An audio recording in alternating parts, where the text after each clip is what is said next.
the cars are the stars.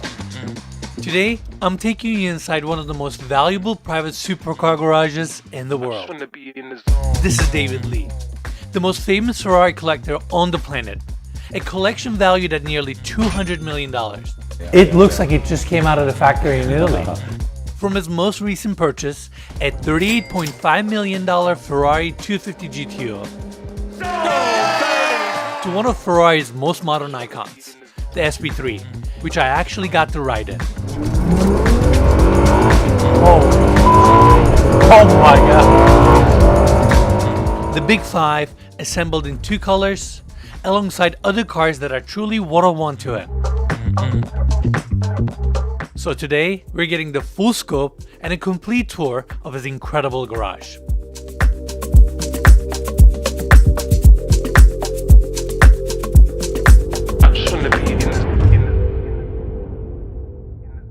I believe this is my fourth time to be in this garage, yes. And it never loses its luster, its energy. Between your red ketchup collection and your mustard collection, yes. This is a magical space. And I feel like a lot of car enthusiasts are seeing this frame and going, how lucky this guy is to come into this garage and enjoy it with you. Yeah. So thank you for having us here. Sure. We have a strong start here. This one here, the 288 GTO, is 1985. It's a V8 twin turbo. You know, I mean, it may look like, some people, they don't know, it looks like the 308 or the 328, but it's certainly not. I mean, this is a very powerful car, and it's still very much like a road car. A lot of the luxury, the leather, everything, you can really almost drive this like an everyday car. And as you know, and as I told you before, this is when I fell in love with Ferrari. This is when I was in high school. And you know, in those days we have real magazines, you know, we're opening up Road and Track, and I still have that magazine. And I saw the spread on this, and they were prevailing this as, wow, this is a supercar, the first supercar Ferrari made, and it's this and that. But just looking at it, I thought it was the most beautiful Ferrari, and I fell in love with the design. I can imagine seeing this in the 80s and just being mesmerized by it. Still to this day, I mean, look how incredible this car has aged. Between the time this was retailing versus now, the price, you just showed me one that sold in an auction for $8.25 million. Yeah. I mean, when I bought it, it was a lot of money. It was like 2.3, you know. And probably a lot of people thought that you were insane. Yeah, that was all the money. That was all the money at that time. It was the most expensive at the time. But it just shows that the value of these cars are appreciated, and it's still appreciating. It's still going to go for more. You're going to see as auctions go on, it's going to go for more. I mean, I didn't do it for that. I didn't know. I just did it for the passion. I loved the car. I wanted to buy it. The fact that you know how rare these cars are and going out on a pursuit to acquire each one of these cars and collect and retain a collection like this is a huge challenge. It's beyond money. You have to find and you have to convince the people to sell you these cars. Well, even in this 288 GTO, going back to it, it was a doctor in Italy that owned it, and he loved it. And I remember even when he finally had to sell it, there was a picture of it going, or a video going onto the into the transport car. The guy was crying. He was crying that his baby is gone. But one thing he is at least happy about, just like, you know, sometimes the person receiving, which is me, was somebody he knows is going to take care of his baby. All right, let's talk about this stunning Ferrari F40. So I want to mention a couple of things that I think are fascinating. And I didn't know this prior to coming here. They made 1,315 of these F40s. So the production value, given how unique and rare this car is relatively high, especially comparing to what we're going to see next. Yes. And I didn't also know that this is a 2.9 liter turbocharged V8. Yes. And transitioning to F50, there's a big shift with the engine and the production quantity. Right. So what are your thoughts on F40, and what makes this car really special? Yeah, you know, Enzo Ferrari, when he was still alive, he wanted to make a masterpiece. He wanted to make a road car for the street, and this was one. This was, and also the last one he worked on. The last one he worked on, and it was the first production car that went over 200 miles per hour. I mean, he really put all his energy to make this car. Just the way the engineering is, and the balance, and the way it was. And it's a purist. I mean, it's just designed to go fast and be efficient. And if you don't mind, David, I would love for you to show the interior to everyone. So this car, unlike the 288 GTO, is very much a race car. I mean, you look at it, there's really no creature comforts. Luckily, they gave us the air conditioning on here, but I mean, the seats are like racing seats, very hard, very minimal. It's all about the performance of the car. The driving experience. The driving experience, the sound of the engine. It's very minimalistic. And I mean, I've ridden in your F50. It's a pretty raw experience to drive these cars. You feel the power, you feel the energy. And I have to say, I have to give you huge credit for how immaculate you keep these cars. It looks like it just came out of the factory in Italy. Yeah, I drive the cars. Yes. I mean, I drive it to car shows, I drive it everywhere. I'm not afraid to drive it. You're also currently working on this car, hence why the engine cover is actually open. It is fascinating once you understand the mechanics of a car and how an engine is built and bolted into the subframe, the structure. This garage, the other thing I was saying, it's a working garage. So my Ferrari mechanic, who I have, full time, he's working on these cars in this garage all the time. Constantly. He doesn't send it out. I mean, we can probably do 85, 90% of the work here. You see the V8 engine, you see the intercoolers, the turbos, the exhaust pipes. In the days of today where everything's covered, here you get to see it. Absolutely. And these back tires are crazy, David. Oh yeah, look at that. They are insane. Look at that. Yeah, They're to have the friction that it has, on the grounds to get that quick jump from 0 to 60 or 0 to 100. You need traction. You need traction. Indeed. David, how much are these going for right now? 6.6 we just sold for in the auction. And because for the higher quantity that these were made, for many years it was not as much, but now it's really like people are respecting it, and now 6.6 is amazing, right? It's quite amazing. Yeah. Off we go to the next one. I'm excited for this one. F50. Yeah. They took all the learnings from F40, modernized it.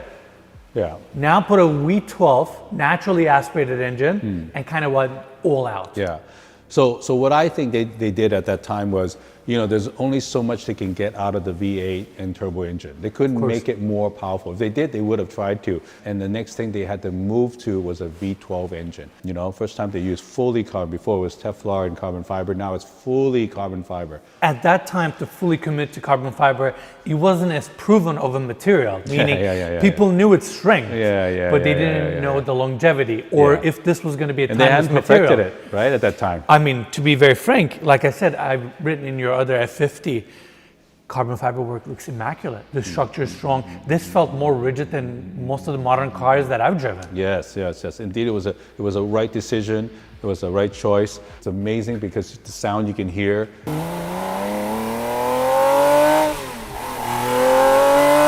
For many years, that this also car got a little bit of a, didn't hit the potential of what it should be. So there was a period that was underappreciated. Underappreciated, but every owner that I talked to loved the car. I love the car. I think now it's starting to get the respect that and the appreciation that it's getting right now. One thing that I wish Ferrari would do more is these fixed spoilers. When I go back to my childhood, it's like, that's what I imagine. Like F40 and F50 have such a distinct look from the rear.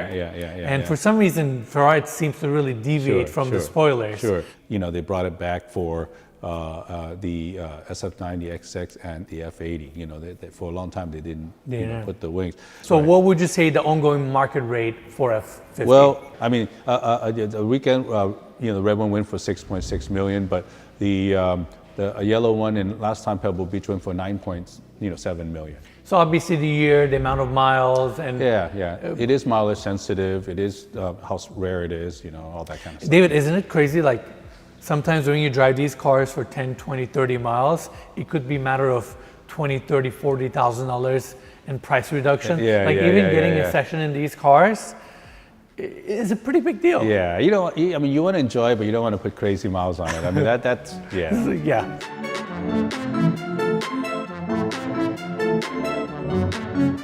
Okay, I'm so impressed with Enzo for various reasons, but the biggest point for me is the fact that this car was released in 2003. Yes. So this car is over 20 years old. Yes. This car is actually very special to me because it was my first collection car. The first time, like, serious collector. I mean, I had Ferraris before, like regular ones, but this was one that I decided, hey, how can I buy a car that doesn't lose money? Maybe you appreciate. And so forth. So at the time, it was like, 15 years ago, I bought this car for 1.43 million. And that was a lot. It was over $1 million. That was my first over $1 million car. Big deal. Yeah, that's a big deal. And then driving on the street to like, $1 million car driving on the street was a big deal. I think it's when they now perfected the V12. They had balanced it, they had engineered it. It was, of course, at that time, broke all the records. It was also first attempt of using F1 transmission that Michael Schumacher was very involved with to be part of. They took a lot of things from F1 in this car. A lot of people don't know. Still real analog, so it's, just like this car and the previous car, it's all about your driving ability. It's not the car doesn't help you. There's no computer that helps you. It's all you and your ability. This was quite controversial at the time. Pininfarina had its Japanese designer lead this design, and so when it came out, it was like, whoa, man, this is totally different. This is not like the previous design. Love it or hate it. Some people didn't like it, at the time. Like a lot of Ferraris these days, I feel like maybe that's the art of designing something unique. If a lot of people just like it, or they like it but they're not passionate, they're not aggressive about it, maybe it's not that good of a design. Really good art is polarizing. You either love it or hate it. If they just make you like it, maybe you didn't do a good of a job. Some of the supercars are made for long-term longevity, made for something that you appreciate and you're going to love. I mean, you look at all these cars, you still love all the cars. You still love the F40, this car is the F80, 22 years old. And people still love it, It looks incredible. If someone didn't know this car, they would just assume this is a nice modern sports car. Exactly. They wouldn't know that this car was 23 years old. These are fetching big prices now. I mean, right now, the last auction, 17 million. Standing room only. Yes. In this building. $17 million. And you're talking about a 1 point some change $1 million purchase that when I bought it at the time. When you bought it 20 years ago. Incredible. They're beating S&P 500. What can I say?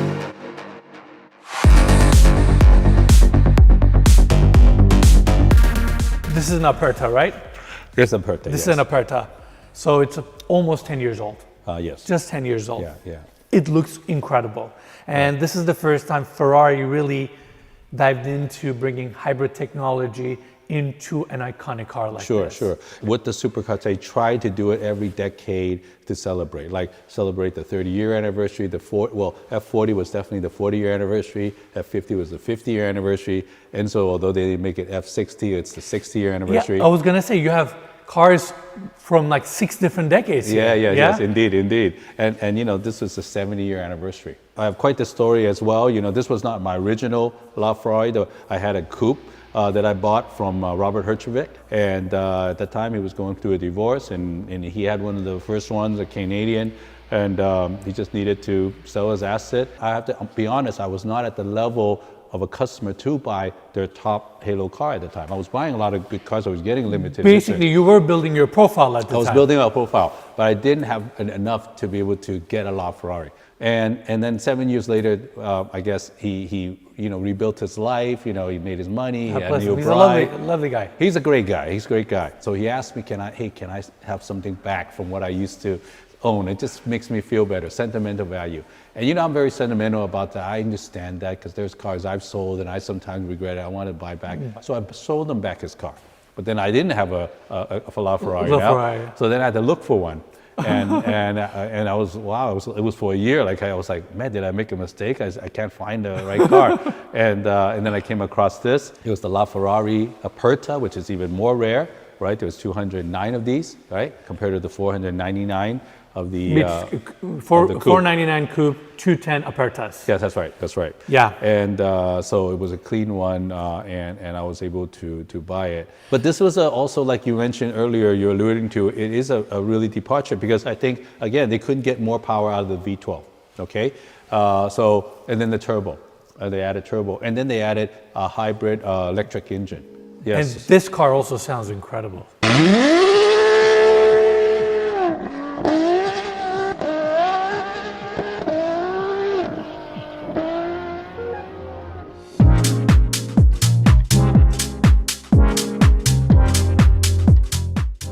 Before we keep going, I want to pause for a second. It's a new year, and a lot of us feel the pressure to reinvent ourselves. New goals, new habits, a new version of you. But most of the time, that doesn't last. By February, those resolutions fade, not because we don't care, but because we never slowed down to understand ourselves. One of the biggest shifts for me over the last few years has been realizing that real change doesn't come from forcing motivation. It comes from understanding your patterns and why you respond to life the way you do. Therapy gave me the space to see that clearly. That clarity brings peace, and once you have it, everything else becomes easier to navigate. This video is sponsored by BetterHelp, and I genuinely think they're one of the simplest ways to start that process in 2026. BetterHelp is an online therapy platform that makes therapy more accessible and flexible. You start with a short questionnaire, and based on your needs, you're matched with a licensed therapist, often within just a few days. If the therapist that you match with isn't the right fit for you, you can switch to a new therapist absolutely free of charge. That flexibility matters to me. My schedule is unpredictable. We're always traveling, and committing to in-person appointments can be tough.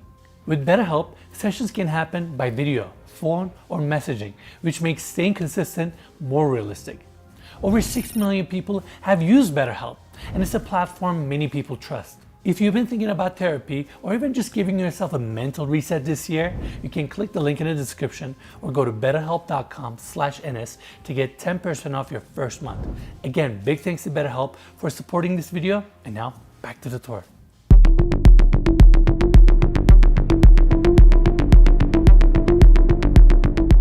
I want to quickly ask you a couple questions. Yes. Number one, you recently made a big purchase. Yes. And it's all over the internet. Last The call. eyes of the world on this gentleman. 500,000, and it is sold.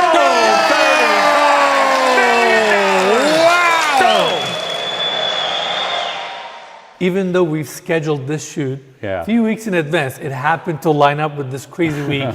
That's, I'm assuming, very important in your life. Yes. The 288 GTO was a high school dream car, but the 250 GTO was not even in the category of even considering. It was like outer space category. That's God tier. Yeah, that's God tier, right? I mean, there are only 36 of these cars in the world. There was recently a white one that was the only factory white. It was owned by John Shirley, the ex-president of Microsoft, since 1999. So very rare. It's an alloy, it's a race car, front engine V12. It came up for the Make-Em auction in Florida this past weekend. Maybe I'll play, I'll try to bid on it, not expecting I'll get it. It was the estimate was 50, 60 million. People were thinking it's probably going to go 70 million. It was just because of the rarity of that car. And I bid on it, and for whatever reason in life, in an auction, sometimes there's surprises and stuff. All the stars aligned. I was the one to be able to win the bid, and now I'm the new owner and custodian of this white Blanco Speciale white 250 GTO. You paid $35 million for it, but with fees and everything, it came out to $38.5 million, yes, 38 right? and a half, yes. Which I would like to think that you got a great deal on it. Yes. But more importantly, it also went to a very appropriate owner. Everybody knows that you're going to keep this car forever. Yeah. So it found an amazing home. Man, it sounds so good. Fast, setting still, babe. Piero Ferrari reached out to me, the president of Ferrari reached out to me, other GTO owners reached out to me, and of course countless other people from all over the world to say, they're really happy that I won, and that, I was really the right steward for this car. I was the right person for this car to have it, because, I will take care of it, I will drive it around, I will show it to all of you. You're going to see a lot of content coming out. And hope you come back to shoot it too. Would love to. You're gonna join me in that journey. And with that purchase, now your car collection tipped over $200 million. Yes, indeed. A lot of my friends, everybody makes money in different investments and everything. But for me, I was able to certainly make this incredible investment. Like you said, this outperformed a lot of other kind of investment vehicles. But the main thing is I can have fun with it. It's something it's something that I would have done even if it didn't make this investment. That's the beauty of it. But the fact that it did go up in value, it's a bonus that I didn't expect. But I'm much appreciative. Amazing. Okay, before we continue with cars, can we quickly cover the motorcycles? Yeah. Pranav told me that the one in the center has 0 miles and it's worth $500,000. I collect Ducatis. This is not all of them. I have some at home. Well, let's give some context about yesterday. We took 10 of our fans, we did a meetup with David, and we took him to your new jewelry store in Larchmont Village. Yes. And what I didn't know is the first floor is like your retail space. Yes. But the second and third floor are all spaces that David curated with his team. Yes. And it's filled with David's memorabilia, guitar collection, yeah. car memorabilia, and you had an awesome Ducati back there as well. Yes. It was a Tudor collaboration Ducati. This is a Mike Halewood. There's only 2,000 made. Again, this is also, everybody has a certain number. And mine is 28, I believe, which is also a number I like. They made 1,000. And that's another Tudor collaboration with Ducati. I love the suede seats. So it's a suede seat, brown and black combination, where the other one was more of a black and red combination. It's a nice break from all the cars to have a couple motorcycles. But what yesterday taught me, David, and once again, thank you for doing it, you really are a curator at heart. Let's talk about Dino. Okay. Dino is a controversial Ferrari. Yes. For multiple reasons. Yes. Some people like to think that it's not really a Ferrari. Some people like it because it's an affordable Ferrari, especially at the time. But beyond that, you've actually modified this car quite a bit. Right. The Dino is a Ferrari, right? It's made by Ferrari. It was designed by all the Ferrari folks, Pininfarina and so far. Obviously did actually a really good job because a lot of people love the design. All the parts, all the OEM parts were used by Ferrari. Ferrari built the car. The only reason why it's a Dino and not a Ferrari is because according to Enzo, if it's not a V12, you can't call it a Ferrari. This was a V6. They decided to make more, to be more competitive, to make maybe more volume to support their company, right? But Dino is his son. The big complaint the last 50 years was, it looks great, standing still looks like it's super fast in design and everything. I feel like the styling is awesome. The styling is awesome. It's a mid-engine car too. I mean, it's not a front-engine car. Besides that, they were saying, how come it's not as fast? Well, it is a V6. It was like 160 horsepower. Of course, it can be only so fast. What Ferrari could have made, within the next 10 years or something, if they made a Dino 2, could they have used parts to make it more faster and where it's a crowd pleaser, people would be really happy that this is how it should be made. But if Ferrari did that, they would only use their own parts, only use their own relationship to OEM peoples that they use that to make that car. And so with that idea, I said, okay, let me buy a Dino, let me send it to a somebody that's a kind of not a regular restorer, but an engineering of restore, somebody that in his mind really understand engineering, to see what Ferrari could have done. Nobody knew how much it would have cost, because this had never been done before. So it's just like an open checkbook. It was an open checkbook. I was committed to that. and after 18 months and over $1 million I spent, I created this car. Now, we found a V8 engine that was used, an F40, that we were able to mount sideways like the Miura, like the Lamborghini Miura, and be able to, bore out the cylinders, use aluminum crankshaft, and be able and fuel injected to be able to increase now 400 horsepower. So from 160, 400 horsepower. Okay, Motec computers to have computers to help manage the system. Okay. You have a powerful engine, you got to have stopping power. I put Brembo brakes so that they have stopping power. So we put Koni suspension, okay, in there. And then basically... It's a can of worms. Once you start messing with the engine... It's like a remodel of your house, which Exactly. It will start with the kitchen and end up to be the whole house. Not to mention, at the end of the day, after it's done, the weight was the same and the distribution is even. That's quite impressive. Yeah, very impressive, very fast. Very fun to drive. Can we show the interior? Yeah, sure, I think please. the interior looks stunning. So yeah, I restored it also inside. The leather seats, the button details. Yeah, it looks very much like a regular Dino that you would see. David, what's the year of this car? 1973. Looks fantastic. When I was doing these kind of just rallies from Pasadena to Peterson, I remember I had all these everybody was driving new cars. I was driving this car. We were going down the 110. I was in the front. They were chasing me and they couldn't chase me. I was so fast. This car is so fast. You couldn't believe it. If I only had one Ferrari for whatever reason, I think I would be this one because it would be my all-around car. I think it just checks all the boxes for me. Well said.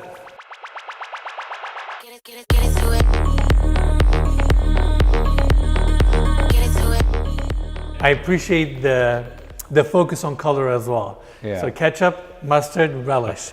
Now, 812 competition. This is an Yes. amazing car. I actually Yes. had a chance to drive one of these in Okay. Dubai. Sounds amazing, but this one is particularly interesting because of the color. Yes, yes, yes. Not yes. only it's green, Yeah. but this color changes depending on where you're looking at it. Yes, this spec of the car, why it's so rare, is because this spec is only reserved for the cavalcade owners. So those that have participated in the cavalcade. The Ferrari cavalcade, again, to remind everybody, it's the top 100 customers of the world that gets invited, that goes to Italy. Ferrari prepares a route and a plan for a week for us to drive our cars to experience all the different parts of Italy that you may not as a tourist. Only at a cavalcade member could select one of these specs. There was 5 different specs that you could spec. First of all, this is a color, it's called Verde Volterra, which is basically trying to emulate the landscape of Tuscany. You know how when you look at the landscape, some places are bronze, brown, some places are green. And so depending on where you're looking at it, it goes from a bronze to green color. And it's Which is kind of wild. We'll get the shots. It's literally, as I'm walking, it's transitioning from green to bronze. Yes. And it's the first time Ferrari uses color changing paint. And I think between the Coupe and Aperta, they made roughly 1,600 of these. I thought it was 800, but We'll put it on screen. There are too many. Every I car, have too every many spec. cars. I don't remember all the numbers all the time. Sorry about that. Now, before we go in, and I want to show the interior of this car, I have a question for you. Yes. If somebody's out there that wants to buy a modern Ferrari Yes. and make their first Ferrari purchase, which Ferrari would you recommend them as good, safe investment? For a long time, I told people to buy 430 Stradale, a 360 Challenge Stradale, a 458, Speciale. And they were much less money right back then. I mean, now they're a lot of money. Now they're a lot of money. So it proves that if they had bought that, they would have made a lot of money. How about 812 GTS?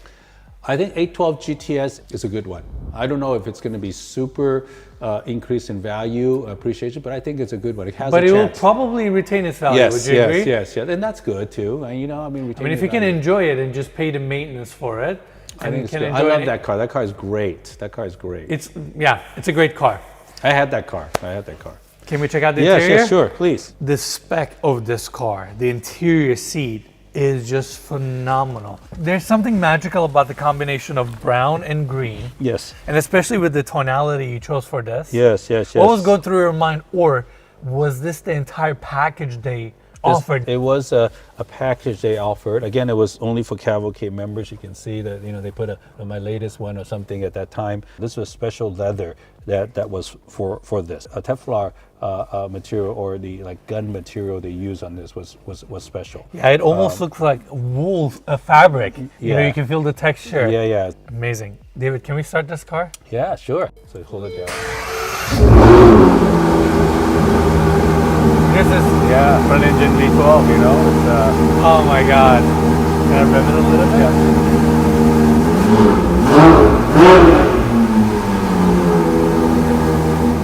This is why people buy Ferraris. They sound incredible.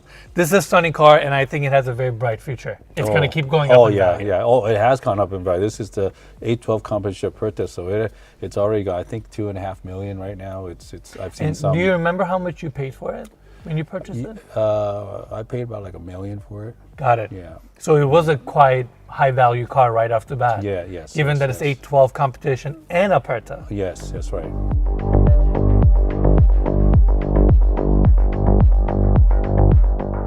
The Relish collection continues. Yes, and it's growing too, because my SF90XX Spider, which is coming soon, is also green. Got it. Also Relish, very special tailor-made spec. Some of the new ones coming are green. I've actually driven this car 3 different times. Yeah. I've driven one exact same spec, not convertible like yours. Okay. I'm going to make my statement. Good chance Ferrari might get mad at me. I think it's built really well. Yeah. It feels very intact. Yeah. It drives and goes like a maniac. It's so fast. Right. It puts it all on the road. Yes. But in an odd way, it felt more like a Porsche than a Ferrari. Meaning, with these Ferraris, there's this mechanical, almost clunky aspect of these cars that makes driving a car like this so distinctly different. When you drive a 488, 458, even 812, you feel this clunkiness. This felt like such a dialed car that it lost that edge a little bit. And that's actually, you gave Ferrari a compliment. For them to get it all right, to get it all so perfect, to get it all seamless like maybe the Germans. Well said. I mean, to a degree, it is too perfect. Yeah. So I can see how, if you relate it to the cars before, it's just so well done. You know, like why isn't it like the characteristics of what we believe a Ferrari is before? But actually, it's a better car. From that perspective, I would also say, I guarantee this is going to be one of the most reliable Ferraris out there. Mark my words. Yeah. It's going to have the least amount of time in a shop getting repaired, which older Ferraris tend to require a lot of maintenance, and you can put the power to the road. That's the other thing. Some of the other Ferraris, you really got to lean into your driving skills. Matter of fact, I'm going to drive it this weekend because I was looking forward to driving it. This is, I would say, is the best consumer-friendly Ferrari they have ever built. Yes. If you were me, would you buy this or a 12 GTS? I would buy this. Really? Yeah. Why? Just because it's just such a reliable and kind of so well done car, you know. Hey, 812 GTS is a great car too. Also, that's a pretty reliable car. You give me a hard choice, but but I mean, I don't know. I'm just thinking for you, this car, if you're going to drive it and you want everything to work correctly and flawlessly, you know, is a better consumer friendly car. Well said.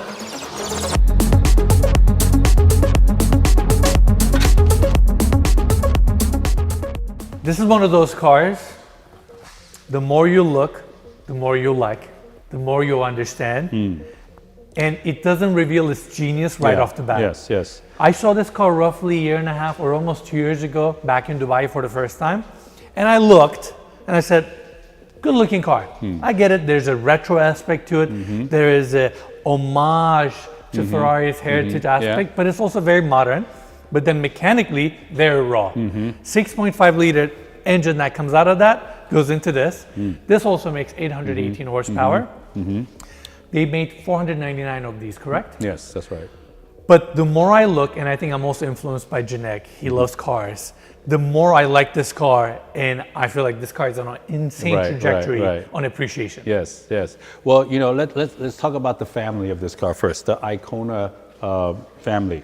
You know, there's the SP1, which was the kind of almost like the Sterling Moss Mercedes, kind of like no windshield, you know, one-seater car, right? The front engine V12. There was the SP2, where again, the same car, you know, with no windshield, two-seater, okay, front engine V12. You know, I didn't elect to buy that. I didn't like to wear a helmet, and you know, it was just the safety and everything like that. I didn't elect to buy that. Luckily, there was, among the 499, there was 100 clients they allowed to buy this car without having bought the SP1 or SP2. So I was one of the 100 that didn't. It is the most powerful V12. I would almost say this is the, like you would say, the next level from the Enzo.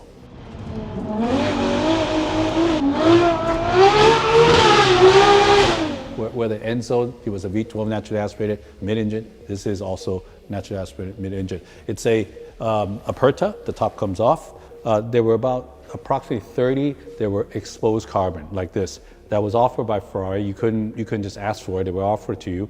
And I did the green carbon fiber on this. David, can we show the rear? Yeah. Because it takes inspiration from Testarossa.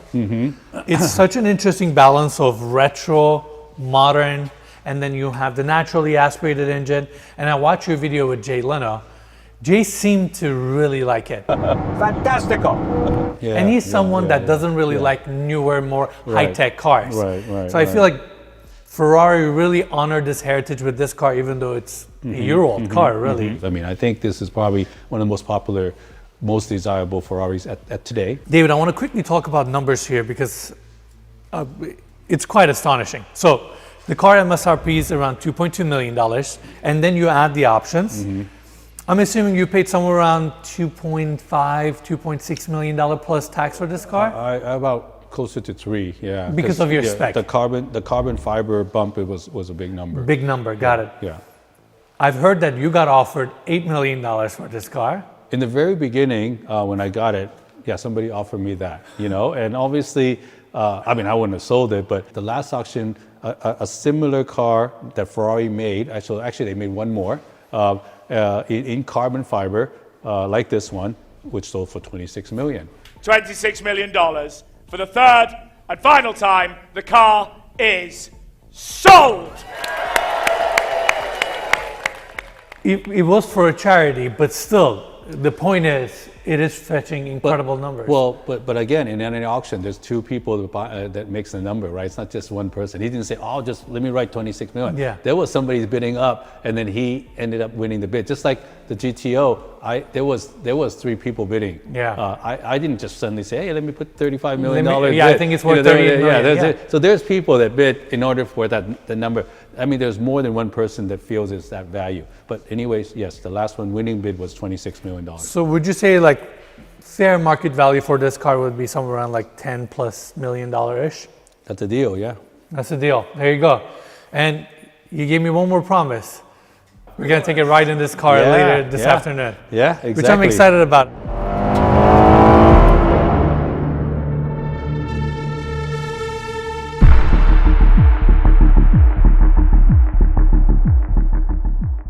Let me tell you, prior to coming here, I didn't realize how valuable this car is and how important of a car it is. Yeah. So please. Yeah, this is a 1964 250 Lusso competition. You know, it's a race car, road race car. It wasn't at the beginning when they first came out. It wasn't meant to be. It was, you know, a Lusso means luxury, means elegance. It was meant to be a gentleman's car, road car. But you know, as everybody understood Ferrari, hey, Ferrari's a race car. So then people would bring it back to the factory, modify it, you know, set it up to be a bigger engine, change the racing wheels, change the racing suspension, racing seats, put roll bars in there. What I do know is today, there's only 4 existing ones. I have the yellow one, there's a silver one that my friend owns, there's a blue one, there's a burgundy one, and they're out there having fun and taking out to race. I race this car. This is my classic car, race car. I like racing vintage Ferraris, and this is one. None has come to market. There was nobody's selling their cars. There's only 4. I would have to say north of $10 million for if it would have been for sale. And there's a reason why this car is next to it. Yes, because there's a correlation. I would love for you to explain that. So in the 2017, again, was for the same time as the LaFerrari, was the 70-year anniversary. And for the 70-year anniversary, they wanted to do something very special. Actually, at the time, they picked 70 different iconic Ferraris, and they used modern cars to make tributes to it. This, you can kind of say, was a 71 tribute car that they did, because at that time, they offered me the F12TDF, and I said, hey, you know, I want to do a spec on it that was super cool. Anyways, I came with the idea, look, I also have a very special car, 1964 250 Lusso competition. Could we make a tribute to that car? You know, just like you did for the other 70 cars? And he said, yes, they loved the idea. So we sent them like 1,000 pictures of this car, and they made this one-off spec to be a tribute and matching to this car. And it's named after you. Yes, it's, you know, most of the time when you can see on the kick seal, it will say Ferrari. This one says F12TDF DSKL, which is my initial. And the plaque in the middle saying that this is a tribute to David Lee's 1964 250 Lusso Competizione. And this is where really the sentimental value comes in, because now you're building these relationships where a big manufacturer, I mean, Ferrari is not a small company. It's not a small manufacturer. These guys are making cars in thousands to say, we're going to dedicate a part of our factory for a moment to make a car to pay tribute to something historic that you own and that honors your legacy with the brand. That's super cool. I would like to think that this is probably one of the most valuable Ferraris you own in your collection, because this is, I mean, literally dedicated to you. Yes, I mean, for you know, Ferrari's a big company. There's a lot of big boys, a lot of big customers in the world. For them to kind of make a special highlight for you, recognition for you, is a special thing. But when they offer you a F1 car, that's like, man, you're really in. You're part of the family. You're part of the family. You're part of the family. They're giving you a piece of and they offered me that heritage. car. I didn't buy it from auction. They directly offered me that car. That's amazing. I'm excited to see it. Yes. Okay. So this is the 296 GTB. It's the Santo Ferrariano, which is the track race version. But it still performs like a Ferrari. This thing is bullet. I mean, this thing is really fast. The F80. I mean, you know, they're using this. They're going with this, right? Yeah. The V6 turbo. Feeding the future platform for Ferraris. While we're at it, can we also talk about your F80 that you're ordering? Sure. Or they're hopefully soon receiving. Yeah. I think they are. You know, it's tailor-made. Again, I got offered the exposed carbon version. I'm doing that in so-called red. but I think the internet's calling that barbecue because it's a little bit kind of a burgundy. You know, it's different. I mean, it's again, when you look at it, you're gonna be like, oh man, how come it's like that? But then, people are gonna fall in love with it. I was gonna say, I'm raising my hand right now. I want to be on camera. I think it looks phenomenal. I don't get why people don't like it. Yeah. It's gonna be like SP3. The people that are judging it are not sure about it. They're gonna slowly come to the other side. A lot of people didn't see it in person too. I mean, I was in Maranello. They showed it to me. I mean, I saw it Monterey Car Week. Okay. Oh, okay. Right. Okay. And to me, it looks amazing. 288 GTO. Yeah. Another F40. Yep. F50. This is the car you and I rode in. Yep. After doing your podcast. Yes. It's something else. Yeah. I'm gonna try to describe it. You tell me if I do a good job. Imagine a big go-kart that's built out of carbon fiber with a roaring engine on the back where every time you shift the gear, you feel like your spine is moving with the car. And it's very raw, very low to the ground. You feel like you're skidding over the road. But it feels very tactile and mechanical. Every inch you turn the steering wheel, every time you shift the gear, you feel every piece of the movement. That's how it feels like to be in this car. Yep. You pretty much described it well. I mean, described it really well. This is such a fun car to drive, and that's why I love it. The cars are incredible. The access is rare. But having spent real time with David, I would honestly argue that who he is and what he has built is even more impressive than the collection itself. I've known David for a few years now, and beyond the garage, what stands out is his outlook on life and his desire to do more than just collect. To me, in my mind, there was no option to fail. Yeah. It had to succeed some way or another, and I was going to do whatever it took. It's a painful process, and it's a process that I want to say almost every entrepreneur goes through. A lot of students would ask me, what is the secret to success? What drives you to that can help me to have success, right? There's 3 rules that you can control and that you need to keep to. One is to work hard. Second is to work hard with perseverance. And third is integrity. Now, that sounds familiar, right? The 2 other things that you cannot control that you need to wait for is timing and opportunity. When all 5 of those things are aligned and you go for it, I believe some level of success will happen. Or magic happens. Yes, really. or magic happens. His story is a true American dream. From his upbringing to building a global jewelry business to becoming one of Ferrari's most trusted collectors, every part of that journey was earned. Yeah, you have to be hands-on. A lot of the people think that, okay, well, you can just run a business and have people do it. Most of the time, it doesn't turn out well. Whether it's the business gets run to the ground, because nobody's going to care or know your business better than you. As we move upstairs into his office, you'll start to see that side of him more clearly. And if you want to learn more about his upbringing, his businesses, how he built this collection, and his outlook on life, I highly recommend watching the podcast I did with him a few months ago. It adds a lot of context to everything you've seen in this video. Oh, David, you do bring in your personality into your businesses, let me tell you. I saw your old video, and I was like, where's that F1 car? And I knew you wouldn't sell it. Okay. Yeah. I love this. It's like, who walks into a jewelry store with 25 brands, but right off the entry you have an F1 car? That happens to be Michael Schumacher's. Yes, 2002 Michael Schumacher car that Ferrari factory Maranello offered me. It's a championship winning year. In those years. Matter of fact, John Todd was here and he saw it and it gave him good memories of this car. It's a tremendous car. It's such a piece of history. Does this start up? It starts up if their team started up. I don't know how to do it, but yeah, they start up. People take this in their F1 program because Ferrari they have has the program. So if I wanted to do that, they can keep it and take it there and do it. So we talked about it during the tour, but just to give everybody a little bit more context, David owns jewelry stores that houses multiple brands under one roof.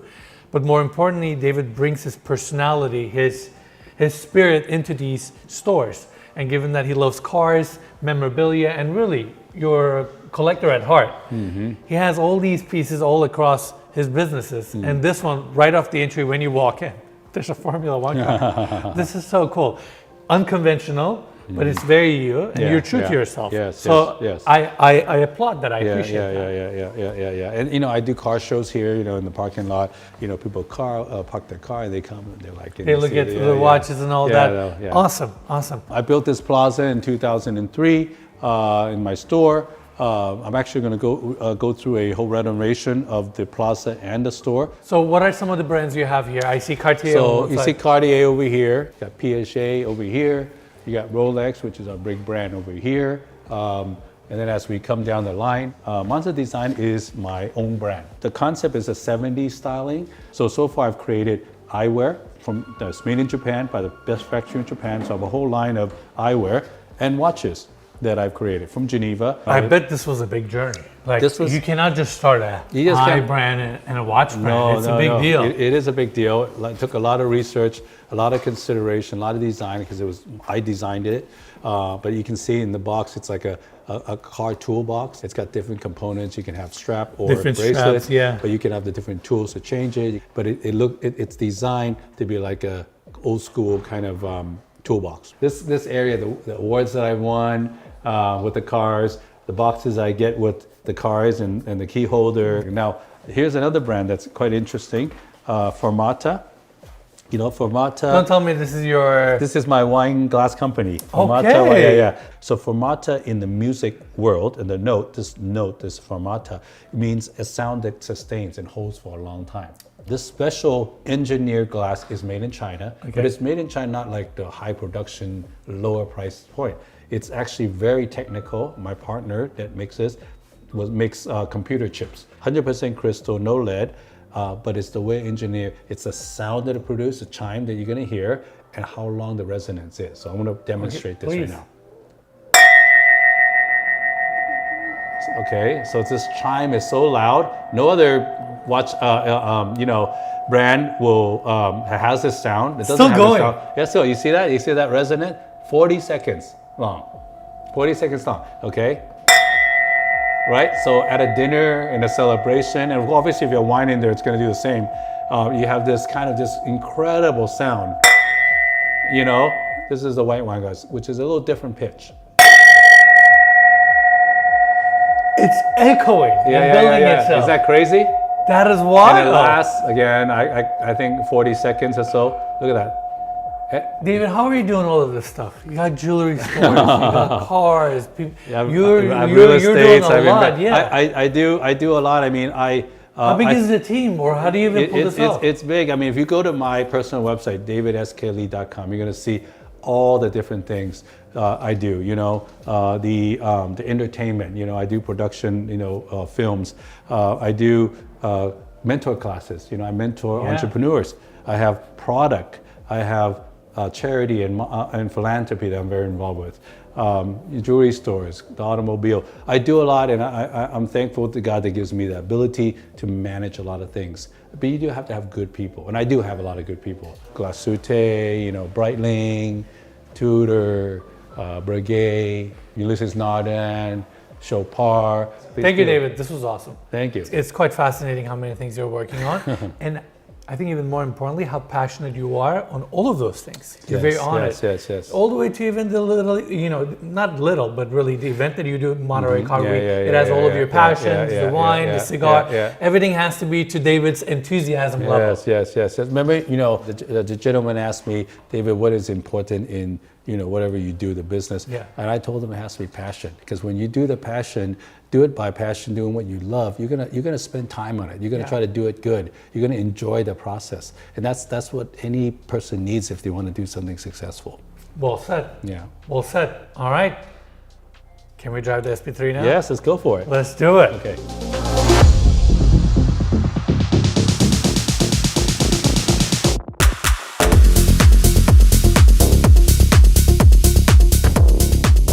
David, are we doing this? Yeah, we're doing it. Let's get in there. All right, let's get in there. Opens up like a LaFerrari. It's like it's actually a LaFerrari chassis. Okay. Oh Right? man, How's it feel so far? feels pretty darn amazing. Yeah, I mean, still it got feels a like new I'm car in smell to it yeah. too, right? It's like a jet fighter. Yeah. And basically the seats are incorporated into the chassis. Yeah. And you can only adjust the pedals, right? Yes, exactly. Just like the LaFerrari. All right. All right, let's start. Oh wow, the shake. Yeah. And you know, when I was driving it, it reminds me now of the naturally aspirated V12 of the, you know, Enzo. It's actually quite cozy in here. Quite cozy. Yeah, quite like spacious. you really get yourself into the seat. Yeah. And you see here the rear mirror, it's you know, it's digital. You know, in driving these cars, you should always try to take the angle, you know, because still, even though the lift's up, it's not exactly like a normal car. I like this mustard color also in the interior. It's, Yeah. It's not as... Well, it's a canvas material. Yeah, but very durable and strong, and I like that they also Yeah, incorporated yeah, it here. All right. Let's experience this thing.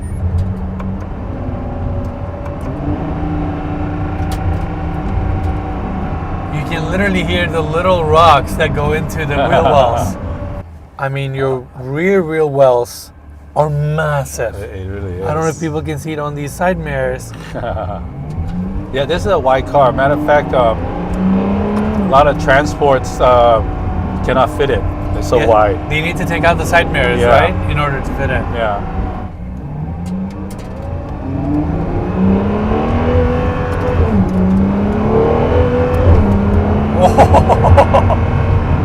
It snaps your neck for sure. Those shifts are powerful. It's a more refined and more modernized Enzo. You know what I mean? Like the Enzo is cool, but you know, you still, when you drive it now compared to the modern cars, you say, well, okay, the F1 is improved, a lot of the functions improve. Of course, you know, the Enzo was a 2003 car, but this is 2025. And you can just see all the refinements have been updated from the Enzo. You can take a long ride in this car, no problem. Yeah. It's comfortable. Yeah. It really is.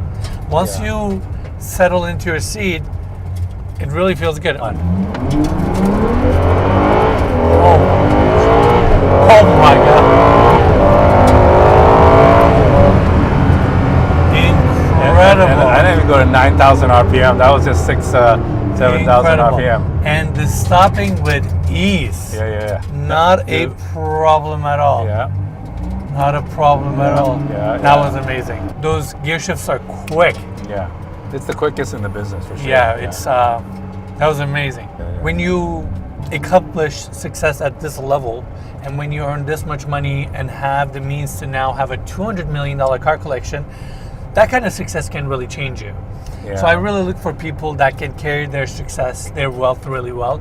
And I think you're one of those individuals who do a really good job. You share it with others. I mean, you didn't have to have us in your garage. There was no need. You didn't even ask for this video. I asked for this video. But you openly said yes. And you're excited to share it. You're giving all this value. Yeah. And I always tell people, if you dream of something, first you got to be able to think about it, then you got to be able to touch it. And with these kind of videos, I want to give that tactile experience. It's like we are in an SP3. There are only 499 of these, and I'm getting a chance to ride in it with you, and we're broadcasting this experience to the world. We want to help people dream big. We want to show them that it's possible. You started from somewhere and you got to this point, and same for me. It is possible. If we did it, you can do it too. And I think it's important to share the success as much as the journey as well. Sure. And as if I can add, I mean, I am a religious person. I am a Christian, and I believe a lot of blessings are, although I work hard for it, a lot of blessings are from God. And so I don't want to take all the credit. And so if that is the case, why should I be so proud of myself? If I didn't, it's not all my credit. A lot of people work hard, but you know, I believe I was blessed by God, and so I have these things, and I take that approach, and I feel like I'm not better than anybody else. You know, I'm not smarter than anybody else, and so why should I act that way? Again, thank you for opening your doors worries. to us one more time. This was so much fun talking about cars, driving cars. Yeah. You're always great, so I enjoy having you. Thank you. And guys, make sure to follow David, both on Instagram and on YouTube. And thank you guys for watching. Thank you.